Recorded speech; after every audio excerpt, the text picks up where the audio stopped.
All right, good evening. I came back with the video thinking about let me talk about money, but really, what am I going to talk about when it comes to money? So it's kind of a general idea here, or general, yeah. The idea is that we're talking about a little bit about money, but it's out there. It's like today's Friday. Okay, it's past 6 p.m. What are you gonna do to enjoy your weekend? What are you going to do to enjoy your weekend? Now, I'll tell you, as per what my life was prior to that bank robbery, the year prior, the entire year prior to being charged with a bank robbery and going to jail, what that year was like. So the weekend was a big deal for me. It was a big deal for me. At first, I'll be honest, I was just trying to learn. That's it. That's all I was trying to do. I was just trying to learn. You know what I mean? I felt like you see, society likes to discourage the strength of an individual. And society encourages strength as a team or a group. The group can be 5 people, the group can be hundreds of people, the group can be thousands, it doesn't matter, okay? But society encourages us to group up all the time. Society does not favor the individual. Believe me, I know, because they tried to break the individual out of me. Probably hundreds of times in my life. And they know that they were never able to break it. You know what I mean? They were never able to break that. And to this day, I've never broken in that manner. It doesn't have to do with being in a tough situation. It's just breaking that who you are. You know what I mean? It could happen at a party. You could be at a millionaire's party, and a couple of people are getting together, going, let's break this guy. You know what I mean? Does he break? Does he not break? We don't know. Anyways, the point is that society does not figure. Anyways, my idea was that go away from the groups. That was my like when I was a teenager and I started becoming a teenager. I started doing the group thing and couldn't get into it at all. There was just no group that I could hang out with. You know what I mean? Just nothing really just did it for me. You know what I mean? But that's because I was at a basic level. You know what I mean? My choices were limited. And if my choices were going to be limited, I was going to choose nothing over anything, to be very honest. Now it comes to that particular year prior to that bank robbery. So at first I went out because I believed that if I did go out, that I would learn something. So the first time, I wouldn't say scared, I was very nervous. It's like, man, I'm going to go to a nightclub by myself. This is crazy. Somehow I talked myself into it. And I said, you know what? I got it. It's like 6 p.m. and I'm like, am I gonna go? I start mapping it and everything. Before I know it, I'm out the door. Before I know it, I'm in the nightclub. Before I know it, I'm walking around, and I know because I've seen guys that come by themselves in the nightclub, and people really are like, you know what I mean? They don't want to deal with them. You know what I mean? I could go by myself, and I had enough initial, like kind of value, like face value, to not have any issues at all. I mean, I go there and everybody was smiling at me, or they were doing this, talking to each other. Hey, how's it going? Yeah, I mean, that's how it was. So I had no issue. It seemed like I was a different type of person, and I think and I always knew that in my life, but I was figuring it out more and more. So I started going to the nightclubs. I forced myself to make conversations with people, like groups of people. I talked to the whole group. At first, I'm not even trying to pick up girls. Not even trying to pick up girls. I would approach girls, but everything in my mind was that this is an experience. It's gonna make you better. You gotta do this. You've never done this before. Nobody actually does this. You got something over everybody. You're doing something nobody here is doing. Nobody goes out just to increase their social skills or their learning or experience. Nobody does that by themselves. Nobody does that. Everyone's here for alcohol and having a good time. That's it. You're the only one that's doing this. Yeah, I mean, that was in my head. And I continued to do it. I continued to do it. Eventually, it led me to the point where I was thinking, I'm like, dude, Toronto's dead Monday, Tuesday, Thursday, Friday night. Okay, it's up on Wednesday, Saturday, sometimes Friday night. Friday nights are shit, by the way. So really, Saturday night is a party night in Toronto. I'm like, dude, that's not enough. I could go to party every night. I always saw my energy as expendable. Just expend that. I was at level 1, man. I had a basic worker mentality. Expend that energy. You got the energy, expend it. I'm not a crybaby. You know what I mean? I'm not weak. So why would I not expend that energy and get that experience? Why? Well, why slow down when I can speed up? So what I did is, so I find there's these parties that go on in Toronto, and I found out about them at the time. They were called, like, they were Latin music. And sometimes the crowd was older, you know, you get like 35, 40-year-olds coming in. That was fine with me. So I still went to those parties. Those parties were on 7 nights a week, okay? What happened was, one time I went every night to a party. I think it was 13, 14, or 15 nights straight without taking a break. Around 15 nights, 13, 14 nights, non-stop connected. I went out to a party every night.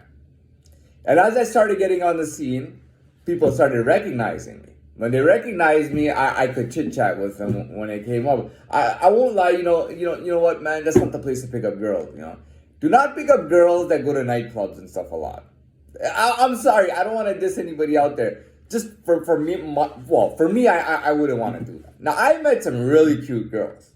I mean, I met some really good-looking girls, but, you know what I mean, I had conversations with them, and I don't know, you know what I mean, I'm glad I didn't get into that, you know what I mean, I'm so glad, you know, anyways, so that didn't really happen, but I was going out a lot. Eventually, you know, I'm hitting the end of March, and I've been doing this, and I'm thinking to myself, I'm like, dude, I gotta get on a plane, man. I gotta go on a trip, man. And it can't be LA or Florida. You know what I mean? Or Philadelphia or something. Or flight from Philadelphia. You know what I mean? It can't be that stuff. It can't be Vancouver. It can't be, you know, it can't be none of that, man. It can't be Buffalo, man. I gotta go to a different country, you know, a foreign country. And the first idea was Cuba. Because Cuba was hot, it was a beach, it was in the Caribbean, it was relatively close, as it's close to Miami. Their language was Spanish, man. You know what I mean? Their language was Spanish. It was a foreign country to me. So I gotta do it. So somehow it worked out that the previous week, I went out on a Thursday night, I went out on a Saturday night, and I meet a cocktail waitress. And at that time, I had developed my own strategy. My strategy was to pick up girls. So I'll be honest, I was picking up Caucasian girls, okay? And my whole idea was that these Caucasian girls would come in, like just randomly be walking, hey, let's check out that bar or that party place where they come in. And they knew nothing about Latin dance or Latin music or anything. I didn't either, but in about 2 months of nonstop focus, I picked it up. You know, I got the basic, I got the level 1 of it. I got the basic. I knew the rhythm. I know how to move to it. What the hell else do I need? I don't need to do all this fancy smancy stuff. I just dance to the beat, and I like getting close to girls. When I was 16 years old, the first time we went to an all ages party. It was at a nightclub. I think it's still there. We went to a nightclub. It was an all ages party.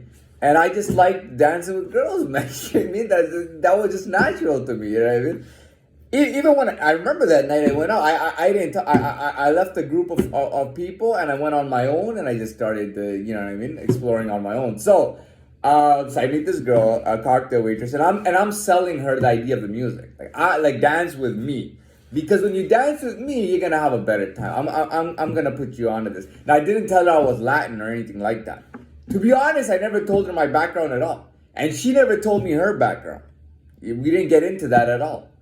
You know what I mean? We got, you know what I mean? So I started dancing with, I'm selling her something. Now, mind you, I was working in sales prior to this. So I know all about sales. So I'm selling her something. You know what I mean? I'm selling her something, you know, and she enjoyed it. And I scored her number. So we hung out all night. Like she'd be working, and whenever she'd get a chance, she'd come and sit beside me.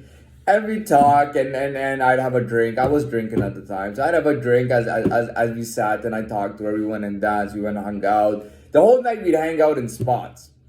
So basically, so